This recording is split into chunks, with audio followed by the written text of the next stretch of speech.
D'accord, tout le monde se calme. J'apprécie votre présence. Je m'appelle Lucas Martinez. J'ai 38 ans, et ma propre famille m'a renié parce que j'étais le fils laid.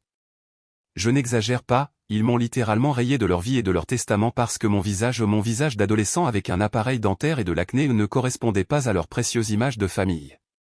Avant de vous raconter comment, 10 ans plus tard, je me suis pointé au mariage de mon frère, le fils chéri, en tant que PDG milliardaire et comment j'ai systématiquement démantelé l'empire que mon père avait construit, dites-moi d'où vous regardez dans les commentaires ci-dessous. J'aimerais vraiment voir jusqu'où cette histoire voyage. L'histoire culmine de bien des façons à ce mariage. Entrer dans cette salle de bal, c'était comme entrer dans une autre dimension, une dimension dont j'avais été délibérément expulsé. L'air était lourd du parfum des lys et de parfums coûteux, une combinaison douceâtre et écœurante. Un quatuor à cordes jouait quelque chose de classique et d'oubliable dans un coin. Des lustres en cristal, lourds comme des larmes gelées, laissaient tomber leur lumière sur des tables drapées d'un linge blanc immaculé. C'était une image parfaite d'une vieille fortune tranquille. Du coin où je me tenais, sirotant un verre d'eau pétillante qui coûtait plus cher que mes premières courses d'une semaine il y a 10 ans, je les observais à ma famille. Ils tenaient court, une mini-famille royale à leurs propres yeux, mon père, Édouard Martinez, avec son costume parfaitement taillé et un rire toujours un peu trop fort, projetant la réussite, ma mère, Éléanore, un fantôme magnifique et fragile en beige chatoyant, souriant de son sourire creux et travaillé qui n'atteignait jamais ses yeux, et mon frère, Samuel, le marié, l'air beau et insouciant, comme s'il sortait tout droit d'une publicité pour une vie parfaite. Je n'en avais vu aucun depuis 10 ans, pas depuis la nuit où mon père, dans un moment de cruauté désinvolte, m'avait jugé comme un fardeau. Pendant ces 10 ans, il n'y a eu aucune prise de contact, pas un seul coup de téléphone pour un anniversaire, pas un SMS à Noël, pas un email pour demander si j'étais vivant ou mort. Rien. Pour eux, Lucas Martinez avait simplement cessé d'exister, un souvenir gênant effacé. Et maintenant, me voilà, un fantôme à leur festin, et ils ne me reconnaissent même pas. Les années, et beaucoup d'argent et de discipline, m'avaient changé. L'appareil dentaire était un lointain souvenir, les épaisses lunettes remplacées par des lentilles de contact, l'acné adolescente lissée par des traitements coûteux et le temps. 10 ans de semaines de travail acharné de 60 heures, un régime d'ambition et une colère brûlante et implacable m'avaient transformé en quelqu'un de nouveau, quelqu'un qu'ils ne pouvaient pas voir, même quand j'étais juste devant eux. J'ai décidé qu'il était temps d'arrêter d'être un fantôme. J'ai posé mon verre et j'ai commencé à marcher vers la table d'honneur. Le voyage à travers ce sol poli a semblé durer 1 kilomètre. En me rapprochant, le brouhaha ambiant semblait s'atténuer. Quelques têtes se sont tournées. J'ai vu la question dans leurs yeux, qui est ce type? Il se déplace comme s'il possédait l'endroit. J'ai gardé les yeux fixés sur Samuel et sa nouvelle épouse, Émilie Fuentes. Samuel, ai-je dit. Ma voix était calme, même tranchante, coupant le bourdonnement de la conversation à leur table. Il s'est retourné, un sourire poli et vide plaqué sur son visage, prêt à saluer un autre contact professionnel de son père. Puis ses yeux ont croisé les miens. Le sourire s'est figé, il n'a pas simplement disparu, il s'est brisé. Son visage est devenu pâle, d'un blanc maladif contrastant avec le noir de son smoking. Il avait l'air d'avoir vu un fantôme. Lucas, a-t-il murmuré, si bas que c'était à peine un souffle. C'était la première fois qu'il prononçait mon nom en 10 ans. Sa femme, Émilie, une femme dont j'allais bientôt apprendre qu'elle était bien plus perspicace que quiconque dans ma famille, va regarder le visage terrifié de son nouveau mari et le mien. Je pouvais voir les rouages tourner dans son esprit vif et intelligent. Après tout, elle était journaliste économique. Elle ne voyait pas un parent perdu de vue, elle voyait une histoire. Elle a scruté mon visage, la coupe de mon costume, la confiance calme et inébranlable de ma posture. Ses yeux se sont écarquillés, non pas de reconnaissance familiale, mais avec le choc soudain d'une prise de conscience professionnelle. Elle porta une main à sa bouche. Ce n'était pas un halètement théâtral, c'était une inspiration silencieuse et contrôlée, le genre qu'on prend quand une pièce de puzzle qu'on regarde depuis des semaines s'emboîte soudainement. Elle a regardé Samuel, puis de nouveau moi. « Attends, dit-elle, sa voix un murmure bas et intense qui était réservé à la table. Tu es le Lucas Martinez d'Altu Consultant. » La question planait dans l'air, une grenade dégoupillée. Samuel avait l'air qu'il allait être physiquement malade, et de l'autre côté de la pièce, j'ai vu une autre paire d'yeux sur nous, vif et calculateur. Franck Fuentes, le père d'Émilie, un magnate de l'immobilier, Un requin qui connaissait l'odeur du sang dans l'eau. Il avait remarqué la tension. Il observait. Il reliait les points. La partie venait de commencer. Pour comprendre pourquoi ce moment, cette question tranquille d'Émilie, ressemblait à la première note d'une symphonie de vengeance, il faut comprendre le silence qui l'a précédé. Il faut remonter 10 ans en arrière, à un gamin qui se croyait sans valeur parce que les deux personnes censées l'aimer inconditionnellement lui avaient fait comprendre douloureusement qu'il ne l'était pas. Tout a commencé le soir de ma remise de diplôme de lycée. Je me souviens de la sensation absurde de la robe en polyester bon marché collant à ma peau dans le gymnase humide, du mortier en carton glissant sur mes cheveux. J'avais une bouche pleine d'appareils dentaires en métal qui brillaient sous les lumières fluorescentes peu flatteuses, des lunettes si épaisses qu'elles donnaient l'impression que mes yeux nageaient derrière deux petites fenêtres, et un cas classique d'acné adolescente qui avait décidé d'organiser une rébellion à grande échelle pour le grand événement. Mais rien de tout cela n'avait d'importance. J'étais heureux sincèrement, simplement heureux. J'avais obtenu mon diplôme avec mention. J'avais une bourse. J'allais aller à l'université et étudier la finance. Ma vie, pensais-je, commençait enfin. Je me souviens très clairement d'un moment. Avant la cérémonie, mon père parlait à l'entraîneur de football de Samuel. Samuel, alors en première année, venait de se faire prendre en photo avec son équipe. Mon père l'a sorti de son portefeuille, rayonnant. « Regardez-le » avait-il dit. Il a le look, n'est-ce pas? Un vrai gagnant. L'entraîneur était d'accord. J'étais juste là, tenant mon certificat d'honneur, et mon père n'y a même pas jeté un coup d'œil. Un morceau de papier ne pouvait pas rivaliser avec une belle photo. Plus tard ce soir-là, mes parents ont organisé une petite fête chez nous. Ce n'était pas pour moi, pas vraiment. C'était pour les associés de mon père. La famille Martinez avait une image de marque à maintenir. Nous vivions dans une maison tentaculaire dans une banlieue riche de Chicago, un témoignage du succès modéré de mon père avec son entreprise manufacturière, Martinez Incorporated. Il n'était pas un titan de l'industrie, mais il agissait comme tel. L'image était primordiale, et ce soir-là, j'étais une imperfection ambulante et parlante dans cette image. J'étais près de la porte coulissante en verre donnant sur le patio, essayant d'avoir l'air à l'aise tout en me sentant comme un extraterrestre complet, quand j'ai entendu mon père parler à l'un de ses partenaires, un homme nommé Bill Henderson. Henderson venait de lui taper dans le dos, le félicitant pour ma remise de diplôme. Je n'oublierai jamais la réponse de mon père. Elle restera gravée dans ma mémoire jusqu'à ma mort. Il laissa échapper un rire court et méprisant, le son d'un homme accablé par un inconvénient. « Merci, Bill, dit-il, sa voix basse et conspiratrice. Maintenant, il faut juste que ces années d'université passent. Honnêtement, avoir un fils diplômé ne reflète pas bien l'image de l'entreprise familiale. Dieu merci pour Samuel, il est photogénique.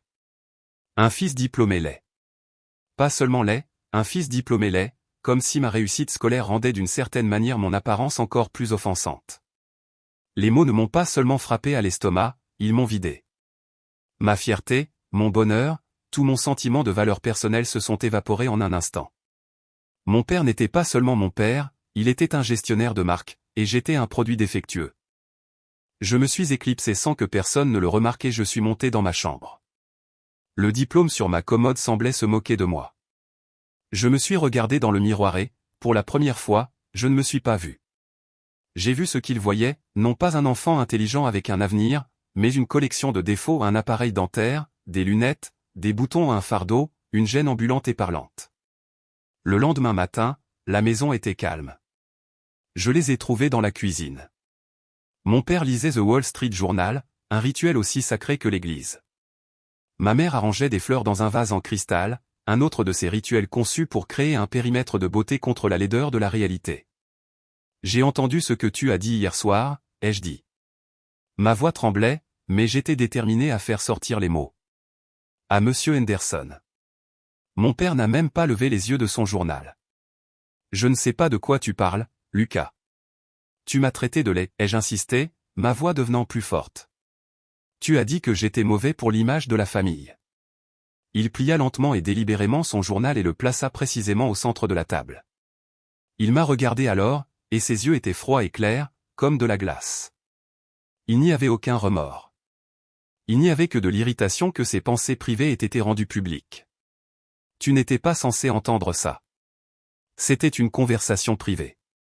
Mais puisque tu l'as fait, ne soyons pas puérils à ce sujet. Il est temps d'une leçon de réalité. La vie n'est pas juste. Les apparences comptent. Samuel a le look, il se connecte avec les gens. Il sera le visage de cette famille, le visage de l'entreprise un jour. Toi, tu es intelligent, je te l'accorde. Tu seras utile en coulisses. C'est ton rôle. Un bon cerveau est un atout précieux, tant qu'il reste au bureau du fond. Tout mon avenir est allé comme un plan d'affaires, le beau-fils devant, le fils l'est derrière. Je me suis tourné vers ma mère, mon dernier espoir. Maman? Elle était figée, sa main planant au-dessus d'un lys blanc. Des larmes montaient dans ses yeux, de grosses larmes silencieuses qui roulaient sur ses joues et tombaient sur le comptoir en marbre. Mais elle n'a pas dit un mot. Elle ne croisait pas mon regard. Elle est restée là, complice silencieuse de mon assassinat de personnage. Son silence était plus fort que sa cruauté. C'était une confirmation, et cela m'a dit que j'étais totalement, complètement seul. Ce soir-là, j'ai fait une seule valise usée. J'ai pris les quelques milliers que j'avais économisés pendant des années à tondre des pelouses et à faire des petits boulots d'été. J'ai pris mon diplôme, qui me semblait maintenant sans valeur, et ma lettre d'admission à l'université. Je suis sorti de cette maison dans l'air frais de la nuit, et je n'ai pas regardé en arrière. J'ai pris un bus pour une ville à 3 états de distance, un endroit où je ne connaissais personne. Je n'ai pas laissé de mots. Quel était l'intérêt? Ils m'avaient déjà rayé de leur histoire. Pendant un mois, le silence de leur part a été absolu. J'ai trouvé un appartement minuscule et sinistre dans un immeuble délabré avec de la peinture écaillée et une odeur constante de chou bouilli. Je passais mes journées à marcher dans les rues, à chercher un emploi, n'importe quel emploi, pour survivre jusqu'au début de l'université à l'automne. J'étais seul, j'avais peur, et la honte dont mon père m'avait marqué était un poids physique sur mes épaules.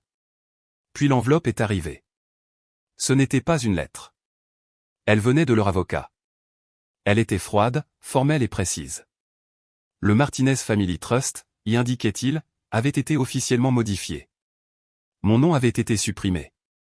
J'étais légalement, financièrement et officiellement renié. C'est à ce moment que j'ai touché le fond. Je me souviens être assis sur le sol poussiéreux de cet appartement vide, tenant un morceau de papier qui était la confirmation légale du verdict de ma propre famille, j'étais sans valeur.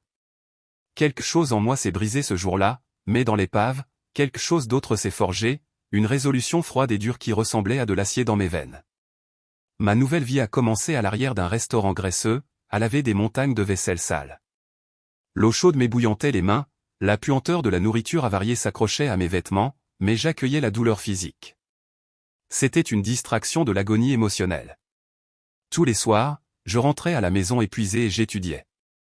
Je me suis inscrit à l'université d'État locale, pas à l'université privée chic où j'avais été accepté. Je n'avais plus leur argent. Je me suis débrouillé, nourri à la caféine et à la rage. Je me suis débarrassé de l'appareil dentaire dès que j'ai pu me le permettre. Je suis passé aux lentilles de contact. J'ai dépensé chaque dollar et chaque moment de libre sur deux choses, mon éducation et l'effacement du garçon que mon père avait rejeté. J'ai commencé à courir, puis à soulever des poids. Mon corps a changé, mon visage s'est éclairci, mais à l'intérieur, la colère est restée. Ce n'était plus une colère chaude et explosive. C'était un feu froid et efficace. C'était le moteur qui me faisait avancer. Le tournant est survenu dans une salle de conférence poussiéreuse pendant ma 3e année. C'était un cours de macroéconomie enseigné par un professeur nommé Alistair Finch. C'était un homme brillant et excentrique à la fin de la soixantaine, avec un esprit comme un piège d'acier et un dédain pour les imbéciles. Il a vu quelque chose en moi que personne d'autre n'avait vu, pas même moi. Il a vu mon esprit, séparé de mon visage. Après que j'ai réussi son examen de mi-session notoirement difficile, il m'a demandé de rester après le cours. Martinez, dit-il, me regardant par-dessus ses lunettes, qui étaient perchées de façon précaire au bout de son nez, votre article sur le risque de marché asymétrique était exceptionnel. Vous n'écrivez pas comme un étudiant, vous écrivez comme un professionnel qui fait ça depuis 20 ans. Quelle est votre histoire? J'ai marmonné quelque chose sur le fait d'être juste intéressé par le sujet. Non-sens, ricana-t-il, agitant une main dédaigneuse. C'est plus que de l'intérêt. C'est un don. Alors, crachez le morceau. Pourquoi un gamin avec un esprit comme le vôtre a-t-il l'air de porter le poids du monde sur ses épaules? Et pour la première fois, j'ai raconté à quelqu'un toute l'histoire laide. Je lui ai parlé de ma famille, du rejet, de la raison pour laquelle je travaillais à 2 emplois et dormais à peine. Je m'attendais à de la pitié, ou peut-être à un silence gêné. Au lieu de cela, j'ai eu un feu allumé sous moi. Bien, dit-il en claquant un livre sur son bureau, me faisant sursauter. Laissez-les faire.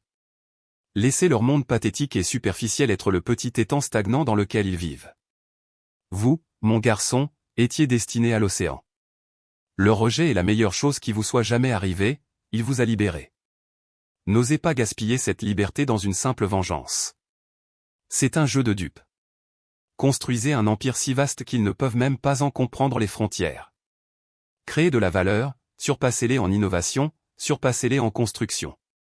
Faites de votre nom un synonyme de substance, pas de style. C'est le vrai pouvoir. Le reste n'est que du bruit. Le professeur Finch est devenu mon mentor. Il m'a poussé plus fort que quiconque ne l'avait jamais fait. Il m'a aidé à obtenir un stage crucial dans une société d'investissement spécialisée. Il a guidé ma thèse, qui a fini par être publiée dans une revue académique mineure. Il a été plus un père pour moi pendant ces 2 années qu'Edouard ne l'avait été en 18 ans. Quand j'ai obtenu mon diplôme en tête de ma promotion, je n'ai pas ressenti la même joie naïve qu'au lycée. J'ai ressenti un sentiment froid et aigu de détermination. J'ai obtenu un emploi dans une grande entreprise financière à Chicago, et j'ai grimpé.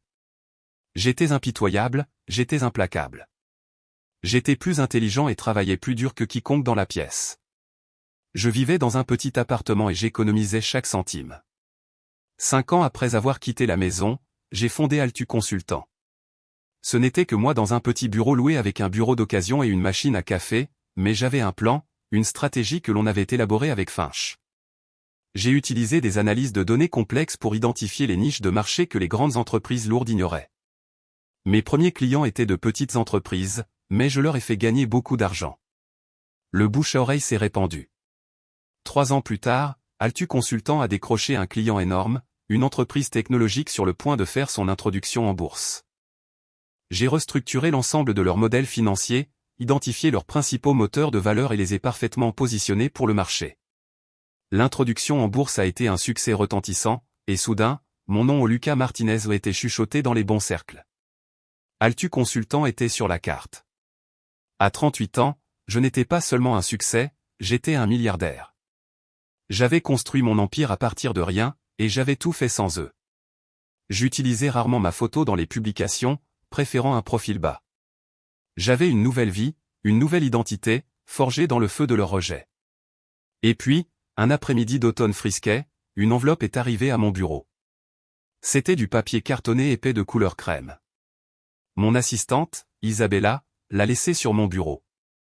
J'ai vu l'adresse de l'expéditeur, un cachet de la poste de ma vieille ville natale, et mon sang s'est glacé. C'était une invitation au mariage de Samuel Martinez et Emily Fuentes. Pendant 10 ans, ils avaient fait semblant que je n'existais pas. Maintenant, ils m'invitaient à regarder l'enfant chéri, l'élu, célébrer sa vie parfaite ou une vie construite sur les fondations de mon exclusion. J'ai regardé l'invitation pendant longtemps. Mon premier réflexe a été de la déchirer en 1000 morceaux et de brûler les cendres, mais ensuite une idée a commencé à se former, froide, claire et belle. Ils n'avaient aucune idée de qui j'étais devenu. Ils pensaient que j'étais toujours cet enfant brisé et qui lavait la vaisselle. Ils invitaient un fantôme à leur fête. Ils n'avaient aucune idée que le fantôme revenait en tant que Dieu. J'ai décroché le téléphone et j'ai appelé mon tailleur. Puis j'ai appelé Isabella sur l'interphone. Izzy, ai-je dit, libère mon emploi du temps pour le week-end du mariage et procure-moi tout et je dis bien tout ce que tu peux trouver sur Martinez Incorporated et Fuentes Property.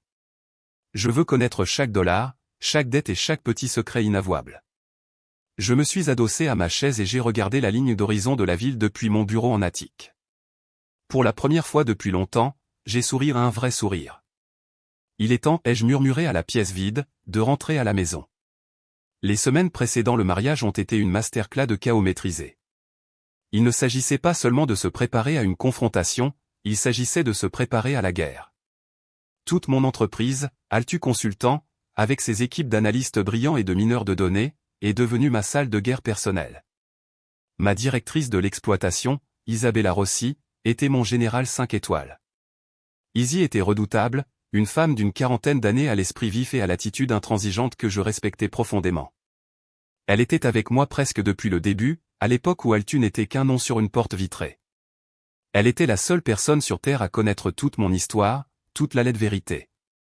Elle avait vu le feu en moi quand je débutais, et elle n'en avait jamais eu peur. Elle n'avait fait que m'aider à le canaliser en quelque chose de productif, quelque chose de puissant. Elle était assise en face de mon bureau en acajou poli, une tablette sécurisée à la main, un fichier intitulé « Projet retour aux sources » ouvert à l'écran.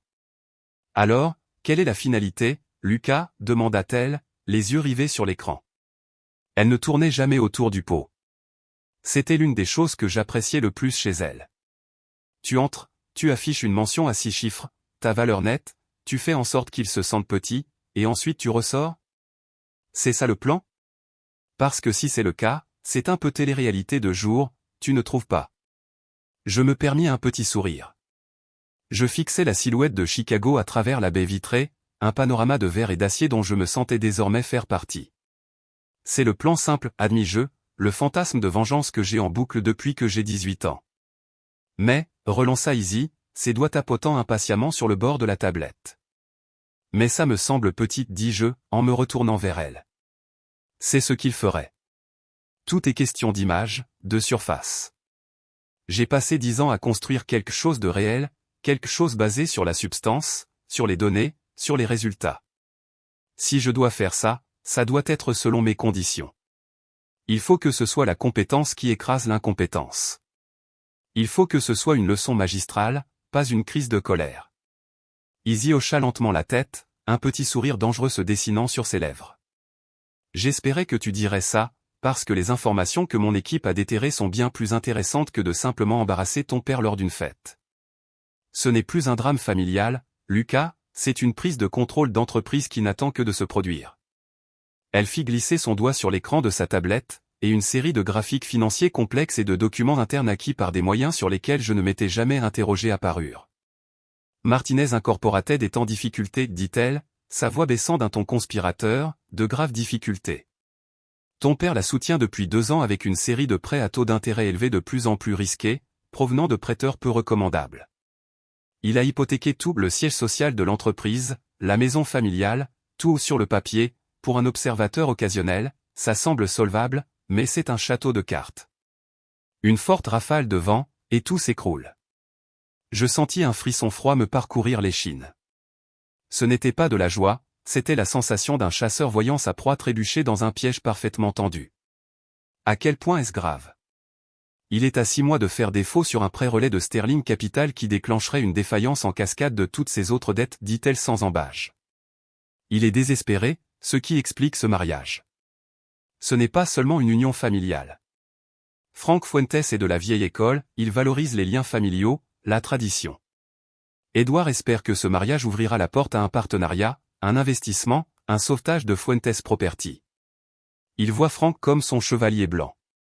Alors c'était ça. Le mariage de mon frère n'était pas une célébration de l'amour, c'était une transaction commerciale. C'était le dernier pari désespéré de mon père pour sauver sa propre peau. L'hypocrisie était époustouflante. Et ça devient encore mieux, dit Izzy, ses yeux brillants de l'excitation de la chasse. À ce moment précis, ma ligne privée, celle dont seule une poignée de personnes connaissaient le numéro, sonna. Izzy jeta un coup d'œil à l'identification de l'appelant, un nom que je n'avais pas vu depuis des années. Parler du diable, murmura-t-elle. C'est Gabriel Vega. Gabriel Vega. Le nom me ramena en arrière. Il avait été le directeur financier de mon père pendant près de 15 ans, un homme discret, méticuleux et profondément honnête qui avait toujours été gentil avec moi à sa manière réservée. Il me glissait parfois un billet de $20 quand j'étais enfant et me disait d'acheter un livre. Il avait quitté l'entreprise subitement il y a environ 2 ans. Je n'avais jamais su pourquoi. Maintenant, je commençais à soupçonner que je le savais. Passe-le-moi, dis-je. Une voix d'homme, hésitante et usée, sortit du haut-parleur. Monsieur Martinez. Lucas, c'est Gabriel Vega. Je ne sais pas si vous vous souvenez de moi. Je me souviens de vous, Gabriel, dis-je, ma voix plus douce que je ne l'avais prévu. Vous m'avez dit de lire L'Investisseur intelligent quand j'avais 16 ans. Je l'ai fait. C'était un bon conseil. Je l'entendis laisser échapper un souffle tremblant. Je suis damné. Vous vous souvenez vraiment? Écoutez, je sais que ça sort de nulle part. J'ai entendu, eh bien, le monde des affaires est petit. J'ai entendu dire que vous étiez l'homme derrière Altu Consultant. Félicitations, mon garçon. J'ai toujours su que vous étiez brillant. Votre père a été un imbécile. Merci, Gabriel. Ça fait plaisir d'avoir de vos nouvelles. Que puis-je faire pour vous? Il prit une profonde inspiration. Je vous appelle parce que j'ai entendu parler du mariage. Samuel et Emily Fuentes. Et je connais votre père. Je sais comment il opère quand il est acculé. Il va essayer d'entraîner Frank Fuentes dans ses problèmes, et j'ai une conscience. Je ne peux pas le laisser faire ça à un autre homme bien. Quel problème, Gabriel? Demandai-je, gardant une voix neutre, bien que mon cœur battait la chamade. Izzy enregistrait déjà l'appel, ses doigts volant sur un clavier, recoupant le nom de Vega. Édouard m'a viré parce que je ne voulais pas signer, dit Gabriel, sa voix empreinte de la vieille colère lasse d'un homme qui avait été lésé. Il truque les comptes depuis des années, mais là c'est différent. C'est carrément de la fraude, pas juste des chiffres trafiqués, mais la création d'actifs fantômes pour obtenir des prêts. Plus précisément, il essaie de se débarrasser d'une filiale l'ancienne usine Blackwood à une société écran pour couvrir une perte massive dans ses comptes. Mais l'usine est un actif toxique, littéralement. Elle a des amendes de l'EPA en suspens et une facture de nettoyage qui la mettrait en faillite 10 fois. Il cache ça à l'acheteur, aux banques, à tout le monde. C'est une bombe à retardement. Mes mains se serrèrent en poing sous le bureau. Mon père n'était pas seulement un mauvais père ou un mauvais homme d'affaires, c'était un escroc. Il était prêt à empoisonner la terre et à enfreindre la loi pour maintenir son image fragile. Il pense que le mariage avec les Fuentes lui donnera la crédibilité dont il a besoin pour réussir son coup, continua Gabriel, sa voix lourde. J'ai la documentation, Lucas, les vrais rapports environnementaux, les emails internes où il m'a ordonné de les enterrer. J'ai été viré pour avoir refusé. Je pensais juste que quelqu'un devait savoir la vérité avant que Frank Fuentes ne se fasse avoir. Envoyez-moi ça, dis-je, ma voix dangereusement calme.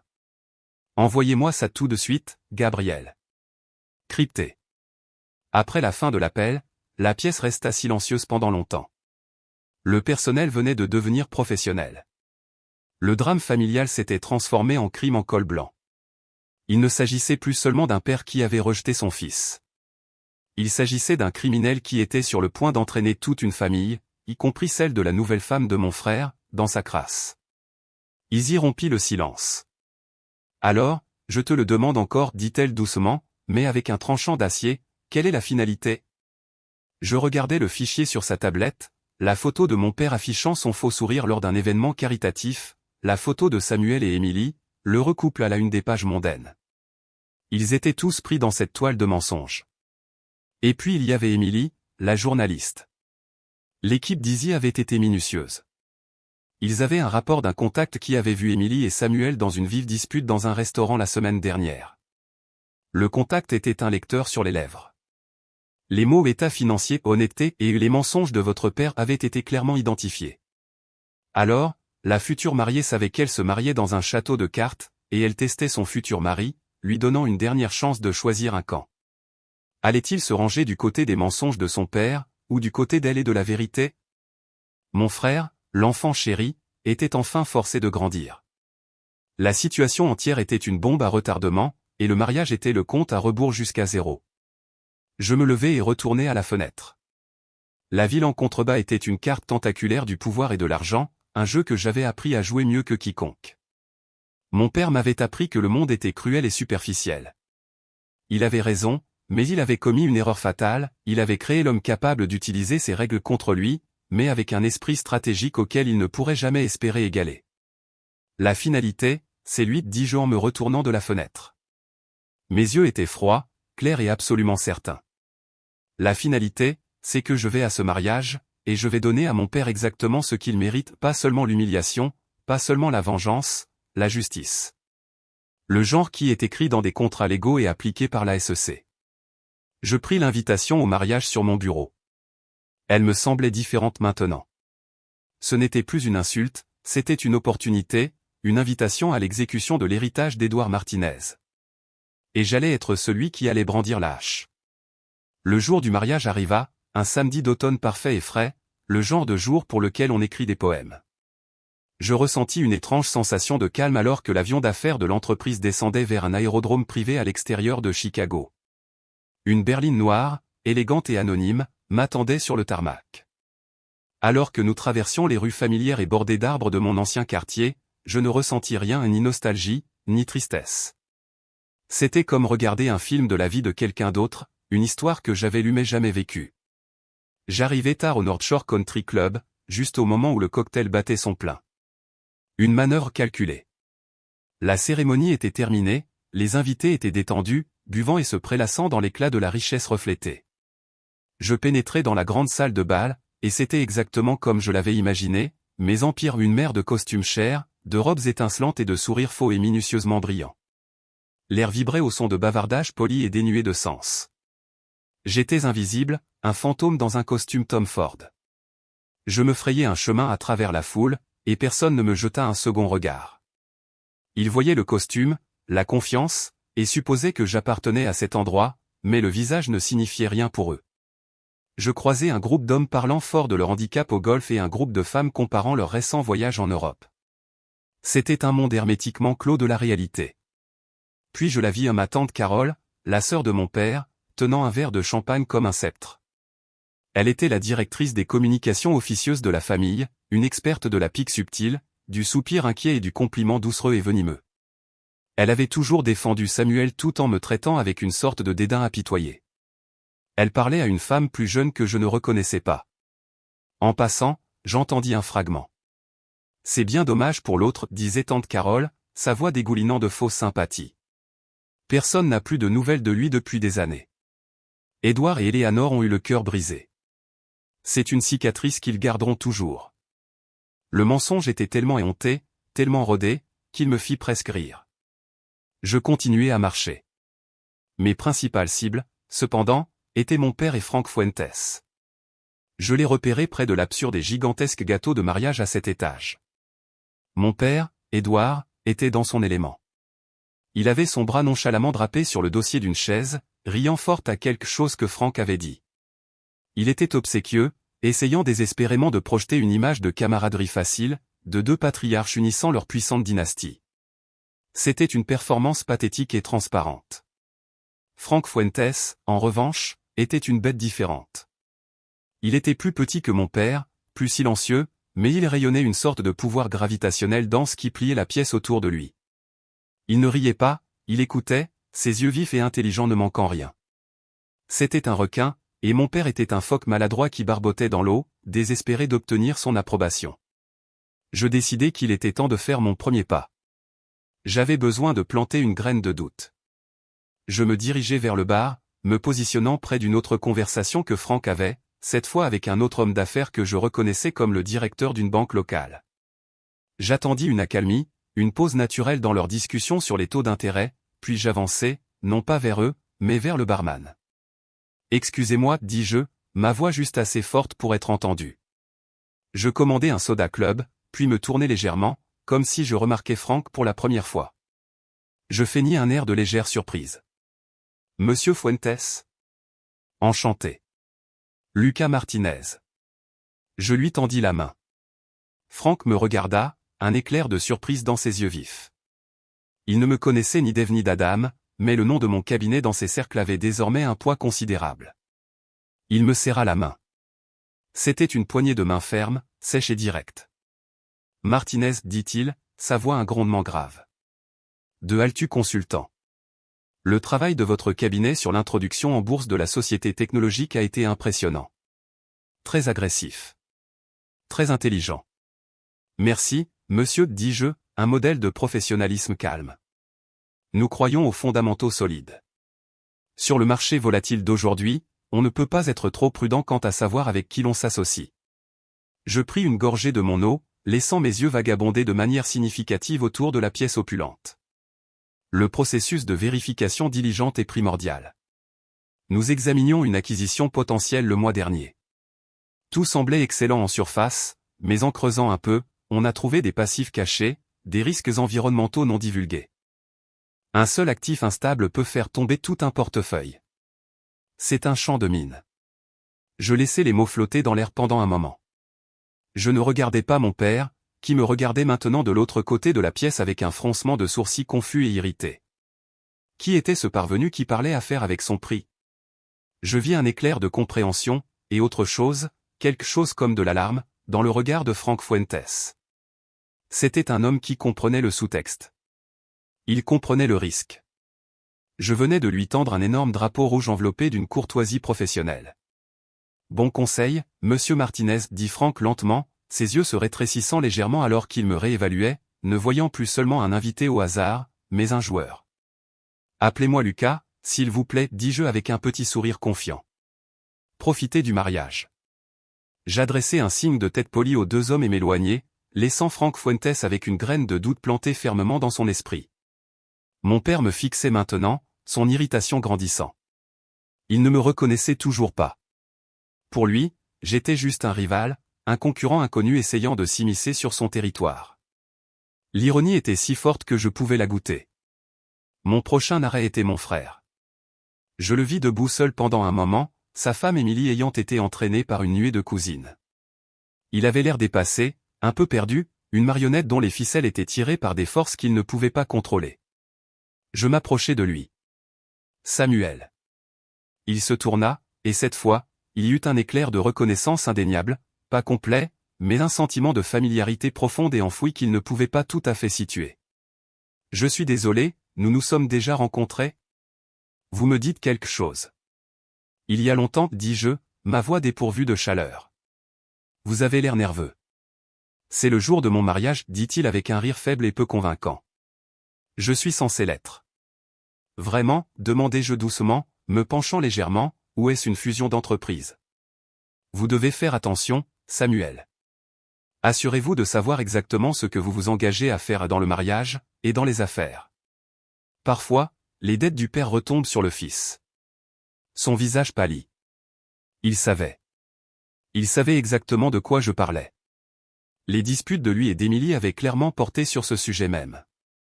Mes mots atteignirent leur cible avec une précision chirurgicale. Il ouvrit la bouche pour dire quelque chose, pour demander qui j'étais, mais je lui jetai juste un regard froid et méprisant, me tournai et m'éloignai avant qu'il ne puisse formuler une réponse. Je le laissai là, rongeant son frein dans sa propre anxiété et une nouvelle dose de culpabilité. J'avais installé le jeu. Les pièces étaient en mouvement. Les sourires polis et les tintements des flûtes à champagne ne pouvaient cacher la tension qui crépitait maintenant juste sous la surface. Ma famille célébrait, béatement, stupidement inconsciente, mais les fondations de leur monde parfait et organisé commençaient à se fracturer, et je me tenais juste sur la ligne de faille, sentant les tremblements, attendant juste le bon moment pour faire tout s'écrouler. Le moment arriva après que les assiettes eurent été débarrassées et que les toasts fades et obligatoires eurent été portés. Le groupe, après avoir fait une pause, revint sur scène et commença à jouer un air doux et jazzy. La piste de danse était encore vide. L'air était lourd d'attente pour la première danse. Il était temps. Comme je l'avais prévu avec Izzy, ce ne serait pas une scène bruyante et théâtrale. J'avais appris de mon père que le vrai pouvoir n'a pas besoin de crier. Les coups les plus dévastateurs sont souvent portés dans un murmure calme et mesuré. Je me dirigeai vers la table d'honneur, où l'heureux couple était maintenant assis avec mes parents et le redoutable Franck Fuentes. Je me déplaçai à un rythme calme et délibéré. Chaque regard qui m'avait observé avec désinvolture auparavant était maintenant fixé sur mon approche. J'étais devenu un mystère, et maintenant le mystère s'avançait vers la lumière. Je m'arrêtai au bout de la table, mes yeux d'abord sur Samuel, puis sur Émilie. Samuel, dis-je de nouveau, ma voix claire et posée. Émilie, je voulais juste vous offrir mes sincères félicitations. C'est Émilie qui initia la révélation finale. Elle m'avait observé toute la soirée, son esprit de journaliste reconstituant tout le nom, l'entreprise que Franck Fuentes avait mentionnée, la réaction paniquée de Samuel, mes remarques pointues. Elle regarda son mari, dont le visage était un masque de panique pure, puis moi. Elle fit son choix. Elle choisit la vérité. Elle posa une main sur le bras de Samuel, un geste qui paraissait encourageant mais qui était en fait une encre le maintenant en place. Elle parla, sa voix claire et posée, mais assez basse pour que seule la table puisse l'entendre. Samuel, chéri, je pense. Je pense que tu devrais me présenter à ton frère. Le mot frère frappa la table comme un coup de marteau, réduisant au silence les bavardages polis. Ma mère, Éléanore, halta. C'était un son aigu, semblable à celui d'un oiseau. Sa main vola vers les perles de son collier, ses yeux grands ouverts avec une incrédulité horrifiée qui naissait. Elle me regarda puis Samuel, puis de nouveau moi, comme si son esprit ne pouvait pas traiter l'image, ne pouvait pas réconcilier les deux réalités. Mon père, Édouard, se contenta de regarder. Sa mâchoire se relâcha. Le masque jovial et confiant qu'il avait porté toute la nuit se brisa en 1000 morceaux, révélant l'homme désemparé, en colère et effrayé qui se cachait en dessous. Je pouvais voir les calculs frénétiques se déclencher derrière ses yeux alors qu'il essayait de réconcilier le gamin maladroit et boutonneux qu'il avait rejeté avec l'homme froid et confiant qui se tenait devant lui. Lucas finit-il par étouffer, le nom ayant le goût de la cendre dans sa bouche. Bonjour, père, dis-je. Ma voix est calme et froide comme un lac gelé. Mère, ça fait longtemps. Franck Fuentes se pencha légèrement en avant, son expression illisible mais intensément concentrée. Il regardait tour à tour moi et Édouard, les pièces du puzzle se mettant en place. Le germe du doute que j'avais planté plus tôt était maintenant un arbre menaçant, à part entière. Il comprenait enfin le jeu auquel on jouait. Mon père, toujours l'artiste, fut le premier à se ressaisir, ou du moins il essaya. L'instinct de maintenir les apparences, de contrôler le récit, était trop profondément ancré. Il força un rire tonitruant et artificiel qui sonnait comme du verre brisé. Lucas, mon garçon. Regarde-toi, mon filleul. Pourquoi ne nous as-tu pas dit que tu venais? Nous t'aurions gardé une place à table. Le mensonge était si transparent, si pathétique, qu'il en était presque triste. Il essayait de me réintégrer dans le mythe familial, de faire croire que c'était une joyeuse réunion. Je suis bien ici, dis-je, mon regard ne quittant jamais le sien. Et je ne suis pas ici pour une réunion. Je suis ici pour affaires. D'une certaine manière, j'ai délibérément changé mon fusil d'épaule pour inclure Franck Fuentes dans la conversation, en lui parlant d'égal à égal. Comme je le disais plus tôt, Monsieur Fuentes, la diligence raisonnable est primordiale. Le visage d'Édouard se crispa, la fausse bonhomie disparut. C'est un mariage, Lucas, pas une salle de réunion, siffla-t-il, sa voix basse et menaçante. Pour vous, c'est les deux, n'est-ce pas, répondis-je, ma voix toujours calme, mais maintenant teintée d'une froideur chirurgicale. Vous espérez que Monsieur Fuentes investira dans Martinez Incorporated. Vous espérez que ce mariage, cette alliance, sera votre salut face à la montagne de dettes que vous cachez. Ça suffit, grogna Édouard, son visage virant au rouge, furieux et irrégulier. Vraiment? Je penchai la tête, un geste de fausse curiosité. Je ne crois pas. Voyez-vous, je connais les mauvais prêts de Sterling Capital, père. Je connais les actifs fictifs que vous avez créés pour dissimuler les pertes de l'entreprise dans les rapports trimestriels. Et je connais tout de l'ancienne usine Blackwood. Je fis une pause, laissant le nom spécifique peser comme un couvercle de cercueil. Celle avec les amendes en attente de l'EPA et les coûts de nettoyage à 8 chiffres que vous avez commodément oublié de divulguer dans le prospectus de vente. Je crois que le terme pour cela, dans un contexte juridique, est fraude. Toute trace de couleur s'évanouit du visage de mon père. On aurait dit qu'il avait reçu un coup physique. Ma mère avait les mains pressées contre sa bouche, les yeux fermés serrés comme si elle pouvait faire disparaître tout cela. Samuel se contentait de fixer son assiette, l'image même d'un homme vaincu. Mais je ne leur parlais plus. Je parlais à Franck Fuentes. Franck n'a pas réagi avec colère ou choc. Il était beaucoup trop maîtrisé, trop puissant pour un tel étalage. Au lieu de cela, un regard de mépris absolu, aussi froid et définitif qu'un glacier, se posa sur son visage. Il avait été pris pour un imbécile, sa fille utilisée comme un pion dans un jeu désespéré et sale, et il le savait. Il n'accorda même pas à mon père la dignité d'un regard direct. Il me regarda, dans les yeux. Il vit la vérité brute, et il vit le pouvoir qui l'accompagnait. Il respectait le pouvoir, il méprisait la faiblesse et la tromperie. Lentement, délibérément, il posa sa serviette en tissu sur la table à côté de son assiette. Il se leva. Il ajusta les revers de son impeccable veste. Toute la salle de bal était silencieuse maintenant, observant le drame silencieux et intense se dérouler à la table d'honneur. Il baissa les yeux sur mon père, qui le regardait maintenant avec des yeux grands ouverts, suppliant et terrifié. Franck ne lui dit pas un mot, pas un seul. Le silence était la condamnation la plus brutale de toutes. Il dépouilla Édouard de tout statut ou crédibilité restant. Puis Franck Fuentes se tourna vers moi. « Monsieur Martinez, dit-il, et sa voix était un jugement bas et final qui traversa le silence, mon bureau contactera votre bureau lundi matin à 9 heures. » Et sur ce, il tourna le dos à mon père. Il se pencha et murmura quelque chose à sa fille, Émilie. Elle acquiesça, son expression sombre mais résolue. Elle se leva et prit la main de son mari, Samuel, le tirant sur ses pieds. Ensemble, tous les trois, un nouveau front uni, s'éloignèrent de la table, laissant mes parents assis seuls dans une piscine de silence assourdissant et humiliant. Il n'y a pas eu de cri. Il n'y a pas eu de scène publique. Il n'y a pas eu de crise cardiaque opportune pour faire de mon père une figure sympathique. Il n'y a eu que l'anéantissement silencieux, professionnel et absolu du monde de mon père. Il n'avait pas seulement perdu une transaction commerciale. Il avait été exposé comme une fraude et un imbécile devant l'homme dont il convoitait le respect par-dessus tout. Il avait perdu sa dignité. Il avait perdu son fils à nouveau. Il avait perdu tout ce qui comptait pour lui. Il était assis là, un homme brisé dans un costume coûteux, fixant les chaises vides en face de lui. Son empire n'avait pas été détruit par une boule de démolition, il avait été démantelé pièce par pièce avec l'application silencieuse, inéluctable et chirurgicalement précise de la vérité. Et c'est moi qui la lui avais apportée. J'ai fait un dernier et bref signe de tête, puis moi aussi, j'ai tourné le dos et je me suis éloigné. Le trajet de retour pour mes parents a dû être un cours magistral de silence étouffant. Je ne le savais pas avec certitude, bien sûr, parce que je ne suis pas allé avec eux. Je me suis retiré en ville, dans un appartement terrasse au Peninsula, une forteresse stérile et luxueuse surplombant le lac. C'était à des années-lumière du manoir de banlieue étouffant que j'appelais autrefois ma maison. Mais je pouvais imaginer la scène dans leur voiture. Je pouvais imaginer le compte à rebours de la rage narcissique de mon père explosant enfin dans l'intimité de leur bulle tapissée de cuir.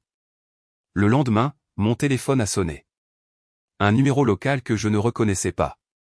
J'avais l'impression de savoir qui c'était. J'ai laissé sonner 3 fois, puis j'ai répondu. « Allô ? Lucas, c'est Samuel. » Sa voix était mince, tendue, dépouillée de son assurance habituelle et facile. Il avait de nouveau la voix d'un garçon, un garçon qui venait de voir quelque chose de terrible. « Que veux-tu, Samuel ?» demandai-je, ma voix plate, dénuée d'émotion. Je n'étais pas d'humeur charitable. « J'ai besoin de te voir. Est-ce qu'on peut se rencontrer, s'il te plaît ? Il y a d'autres choses que tu dois savoir. » J'ai accepté de le rencontrer dans le hall de l'hôtel. C'était un espace neutre, suffisamment public pour éviter une scène, mais suffisamment anonyme pour une conversation privée. Quand il est arrivé, il avait l'air horrible. Son costume coûteux de la veille était froissé. Ses yeux étaient rougis et bouffis. Il n'avait pas dormi. Il ressemblait à un homme qui venait de survivre à un naufrage. Il s'est enfoncé dans un fauteuil en peluche en face de moi, se tordant les mains. Pendant une minute entière, il s'est contenté de fixer le sol. « C'était pire que ce que tu peux imaginer, » murmura-t-il finalement. Le trajet de retour en voiture a été silencieux, mais quand nous sommes rentrés dans la maison, papa a explosé. Je restais silencieux, sirotant mon café, le laissant parler. Il s'est déchaîné, continua Samuel, sa voix tremblant. Hurlant, il a blâmé tout le monde, toi, pour être apparu, moi, pour être faible, Émilie, pour être une traîtresse, son père, pour être arrogant. Il ne s'est jamais, pas une seule seconde, regardé lui-même. C'était de notre faute à tous. Il arpentait le salon, jetant des choses, un vase, des livres, le vase en cristal que maman aimait tant. J'ai demandé, une image précise me traversant l'esprit. Samuel acquiesça misérablement. Réduit en miettes. Et puis maman a fait quelque chose que je ne l'ai jamais vu faire de toute ma vie. Il leva les yeux vers moi, ses yeux grands ouverts avec le souvenir. Elle s'est opposée à lui. Il se pencha en avant, sa voix tombant dans un murmure conspirateur. Papa était au milieu d'une tirade, hurlant que j'avais laissé ce serpent Fuentes l'humilier, et maman a juste dit « Arrête ». Juste ce seul mot. Toute la maison est devenue silencieuse. Il s'est tourné vers elle, furieux, et elle n'a pas bronché. Elle est juste restée là au milieu du salon, avec des éclats de verre tout autour, et elle a dit « Non, Édouard. C'est de ta faute. Pas Lucas, pas Samuel, pas Émilie. Toi, ton orgueil, tes mensonges. Tu as fait ça à notre fils il y a 10 ans, et tu as fait ça à notre famille hier soir. C'est entièrement de ta faute. Je te jure, Lucas, j'ai cru qu'il allait la frapper. Sa main était levée, mais il s'est juste dégonflé comme un ballon qui avait été percé. Il s'est juste enfoncé dans une chaise et a mis sa tête dans ses mains. Ma mère silencieuse et complice, avait enfin trouvé sa voie. Une décennie trop tard, mais elle l'avait trouvée. Les fondations de leur monde ne s'étaient pas seulement fissurées, elles s'étaient complètement brisées. L'image soigneusement construite avait disparu, et il ne restait plus que 3 personnes brisées dans une grande maison vide remplie de fantômes. Mais ce n'est pas pour ça que j'ai appelé, dit Samuel, me sortant de l'image. Il y a autre chose. Quelque chose de pire. Il prit une profonde inspiration, en frissonnant. La lettre, dit-il, sa voix à peine audible. Celle de l'avocat. Celle qui disait que tu étais déshérité. Je posai ma tasse de café sur la soucoupe avec un léger cliquetis. Quoi d'elle? Il ne pouvait pas croiser mon regard. Il fixa ses mains, qui tremblaient sur ses genoux. Il n'allait pas l'envoyer, avoua-t-il. Papa était juste, il était en colère. Il délirait, comme il l'a fait hier soir. Il avait demandé à l'avocat de la rédiger pour faire valoir un point, pour te faire peur. Il allait la brandir au-dessus de ta tête pour essayer de te contrôler, pour te forcer à revenir en suppliant. Mais il n'allait pas l'envoyer réellement. Un calme froid s'installa sur moi, un sentiment plus profond que la colère. Alors comment l'ai-je reçu, Samuel? Il finit par me regarder, et son visage était un masque de dégoût de soi absolu. Je l'ai envoyé, il murmura les mots comme du poison sur sa langue. Je suis allé dans son bureau ce soir-là après ton départ. J'ai trouvé l'enveloppe sur son bureau, et j'ai mis un timbre dessus, et je suis allé à la boîte aux lettres du coin, et je l'ai postée moi-même. La confession atterrit avec un bruit sourd dans le hall silencieux. Pendant 10 ans, j'avais imaginé mon père signant ce décret, un acte final et cruel de rejet patriarcal. Mais la vérité était d'une certaine manière plus confuse, plus pathétique, plus lâche. Pourquoi, demandai-je, ma voix dangereusement calme. Pourquoi ferais-tu ça?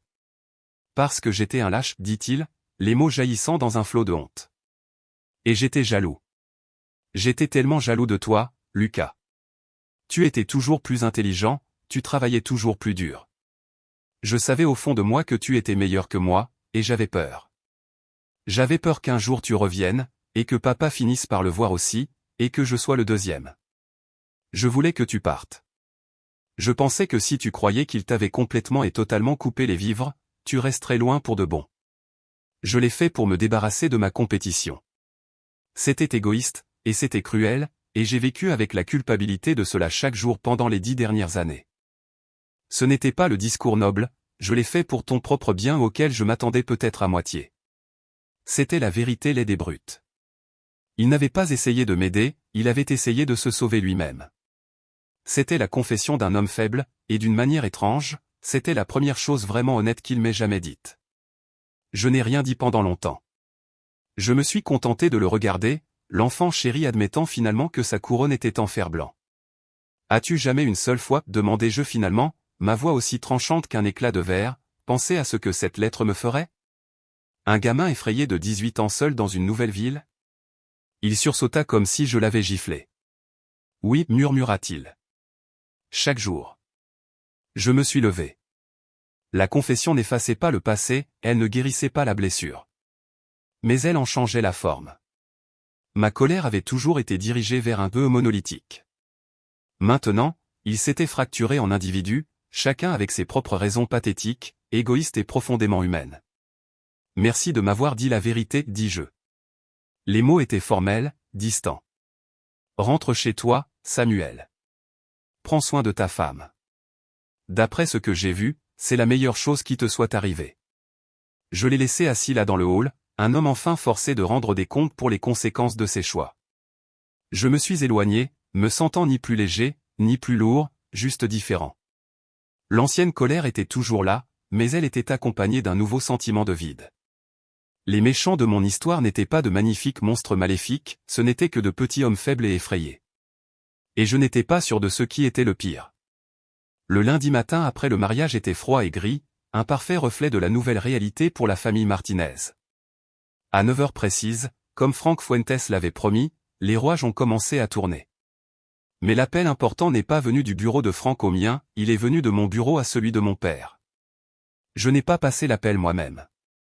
J'ai demandé à Isabella de s'en charger. C'était une manœuvre de pouvoir calculé.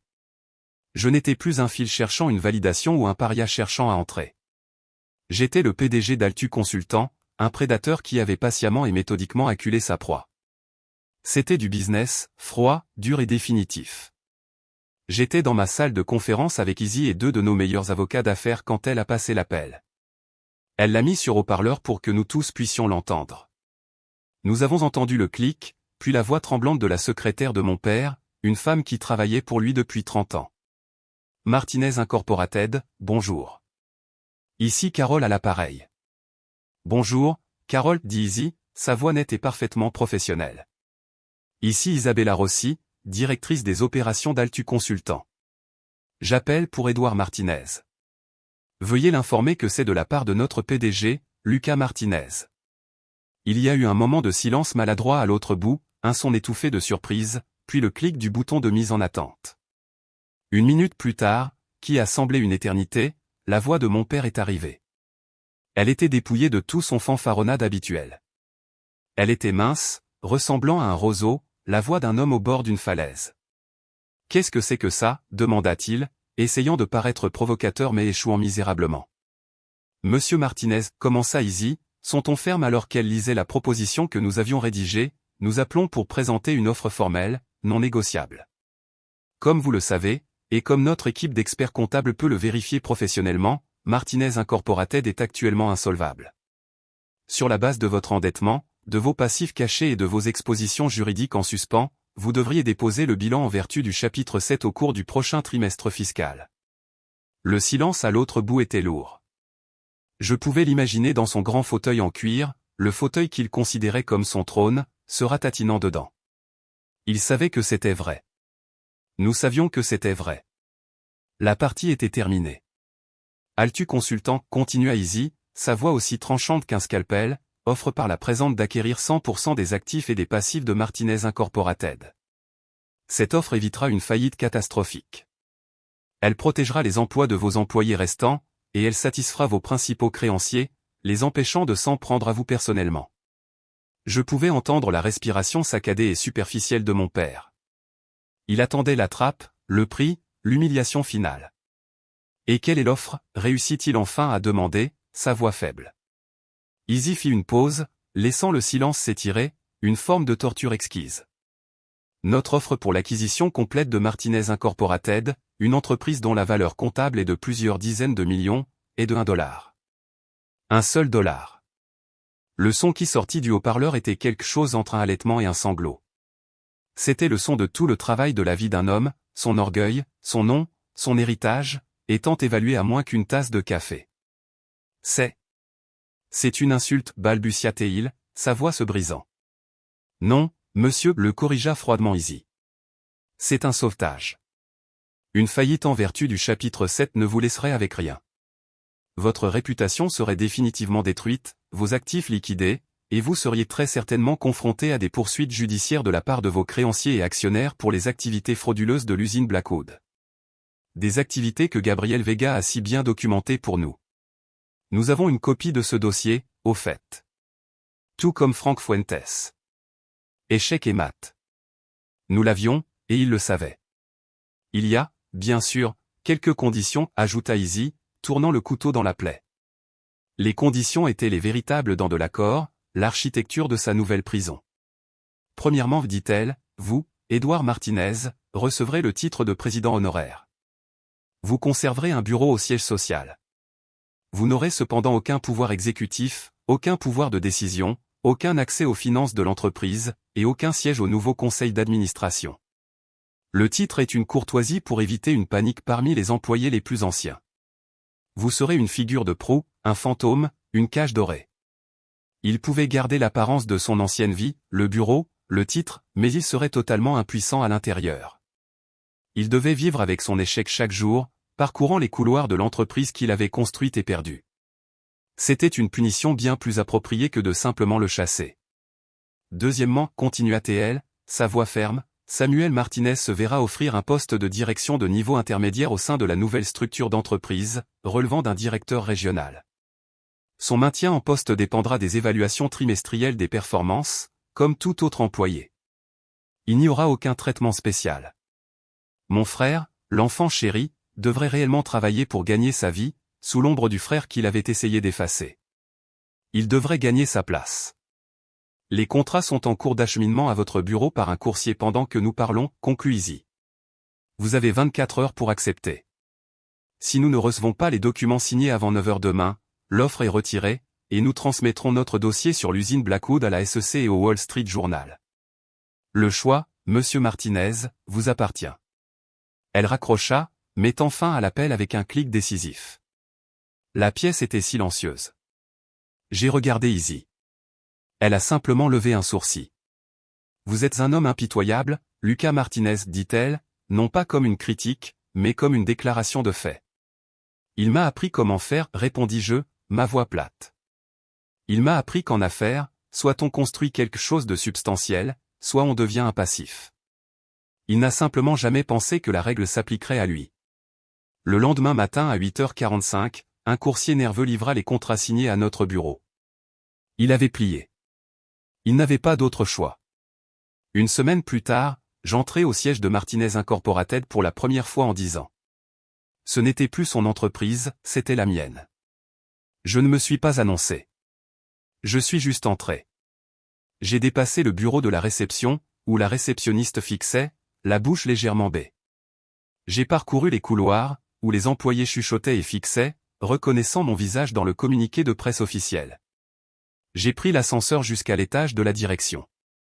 Je ne suis pas allé dans le grand bureau du PDG à l'angle qui était en cours de rénovation pour le nouveau chef de division que je nommais. Au lieu de cela, je suis allé au plus petit bureau au bout du couloir, celui avec une nouvelle plaque en laiton poli sur la porte qui disait « Édouard Martinez, président honoraire ». J'ai ouvert la porte sans frapper. Il était assis derrière un grand bureau en acajou vide, fixant le parking par la fenêtre. Le bureau, qui était autrefois jonché de prix, de photos et de trophées de transactions, était maintenant complètement nu. Il avait 10 ans de plus qu'au mariage. Il ne s'est pas retourné. Il savait que c'était moi. « Êtes-vous venu pour jubiler ?» demanda-t-il, sa voix un murmure rauque et vaincu. J'ai marché jusqu'à l'avant de son bureau et je suis resté là, regardant de haut l'homme qui m'avait créé, l'homme dont la cruauté avait été la forge de mon ambition. « Non, dis-je, ma voix calme mais ferme. Je suis venu vous dire que la première évaluation trimestrielle des performances sous la nouvelle structure de gestion d'Altu aura lieu dans 3 mois. Je m'attends à ce que vous soyez présent. En fin de compte, je n'ai pas offert de pardon, je n'ai pas offert une main pour la réconciliation. Je lui ai offert une nouvelle réalité, une où j'étais aux commandes, une où il devrait s'asseoir et me regarder silencieusement diriger l'entreprise qu'il avait perdue, une où sa présence était tolérée, mais son pouvoir avait disparu. Je me suis retourné et je suis sorti, le laissant seul dans sa spacieuse et élégante prison. La justice n'était pas un simple moment de victoire, c'était un nouvel état d'être permanent. C'était un nouvel ordre, et j'étais à son sommet. 6 mois passèrent. 6 mois de reconstruction, de restructuration et de gestion d'un empire qui comprenait désormais la coquille vidée de l'héritage de mon père. Martinez Incorporated, sous la gestion méticuleuse de l'équipe que j'avais installée, se stabilisait lentement. Nous nous étions occupés de l'usine Blackwood, absorbant les coûts de nettoyage comme une dépense douloureuse mais nécessaire. Nous avions restructuré la dette. Nous avions sauvé l'entreprise et les emplois de centaines de personnes. Samuel y travaillait toujours, dans un box au 3e étage, gérant une petite équipe de logistique. D'après les rapports de performance que j'ai lus, il était calme, diligent et efficace. Il gagnait sa place, une feuille de calcul à la fois. Un soir, j'ai reçu un courriel. Il ne venait pas d'un avocat ou d'un assistant, il venait de ma mère. La ligne d'objet disait simplement « Dîner du dimanche ».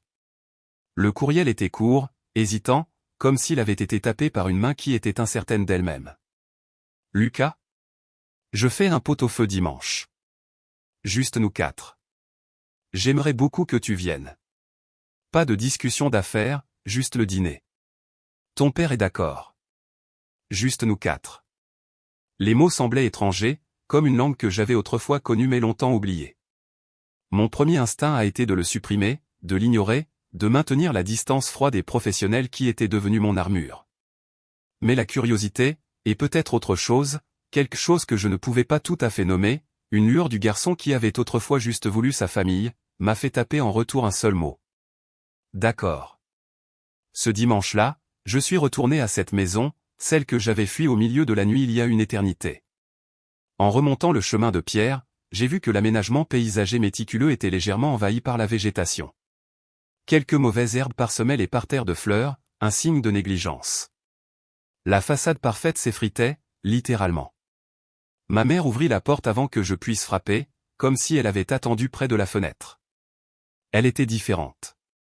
Le sourire artificiel et cassant avait disparu. Ses yeux étaient fatigués, oui, mais pour la première fois, ils semblaient clairs. Le brouillard de sa peur s'était dissipé. « Bonjour, Lucas, dit-elle doucement. Je suis si heureuse que tu sois venu. Le dîner a été l'une des expériences les plus profondément maladroites de ma vie. Nous étions assis à l'immense table à manger en acajou, nous quatre, dans une pièce caverneuse qui semblait construite pour des banquets, pas pour des familles brisées. Mon père, ayant l'air frêle et diminué, parlait à peine. Il se contentait de picorer sa nourriture, les yeux fixés sur son assiette. Samuel a fait de petites conversations gauches sur un match des Chicago Bears. Ma mère, Dieu la bénisse, a essayé de combler les gouffres de silence avec des questions sur le temps et la circulation. Ce n'était pas chaleureux. Ce n'était pas une joyeuse réunion. Il n'y a pas eu d'excuses larmoyantes ou de grandes percées émotionnelles. C'était juste réel. C'étaient 4 personnes, liées par le sang et un univers de douleur, assises ensemble dans une pièce, respirant le même air, essayant de comprendre ce qui allait suivre. En repartant ce soir-là, en descendant la longue allée et en revenant vers les gratte-ciel de la ville qui me semblait maintenant plus que jamais chez moi, j'ai réalisé quelque chose de profond. La rage brûlante et dévorante qui m'avait alimenté pendant une décennie avait disparu. Elle n'avait pas été remplacée par la joie ou la paix, pas encore. Elle avait été remplacée par un espace calme et vide. J'avais gagné. J'avais tout pris à mon père. J'avais prouvé ma valeur dans la seule langue qu'il comprenait, le pouvoir et l'argent. Mais la victoire était une chose compliquée et solitaire. Elle ne ressemblait pas à la fin de film triomphante que j'avais toujours imaginée. Elle ressemblait à une situation où l'on se tenait dans le calme qui suit un ouragan de catégorie 5, entouré d'épaves. Le combat était terminé.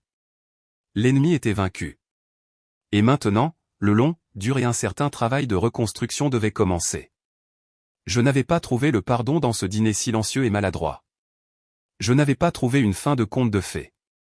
Mais peut-être avais-je trouvé quelque chose de plus précieux, un commencement, une chance, aussi mince soit-elle, de construire quelque chose de nouveau sur une fondation d'honnêteté brutale et douloureuse. Je m'étais battu pour la justice, et je l'avais obtenue. Mais maintenant, je comprenais que la justice n'est pas un point d'arrivée, c'est juste le défrichage du terrain. Ce que vous choisissez de construire dessus, c'est le reste de votre vie. Et pour la première fois, j'étais le seul architecte. Je détenais tous les plans. L'avenir, dans toute sa gloire compliquée, désordonnée et incertaine, était à moi de le concevoir. Merci d'avoir écouté mon histoire. J'espère qu'elle a trouvé un écho en vous d'une manière ou d'une autre. Ce n'est pas facile de parler de ces choses, mais j'ai l'impression que le fait de les faire connaître fait partie de la guérison, fait partie de la façon de comprendre ce qui va suivre. Avez-vous déjà été dans une situation où vous avez dû vous battre pour prouver votre propre valeur, peut-être même aux personnes les plus proches de vous? Je serais honoré si vous partagiez votre histoire dans les commentaires ci-dessous. Connectons-nous sur ce point. Et si vous voulez en entendre plus, veuillez cliquer sur le bouton j'aime et vous abonner pour ne pas manquer ce qui va suivre.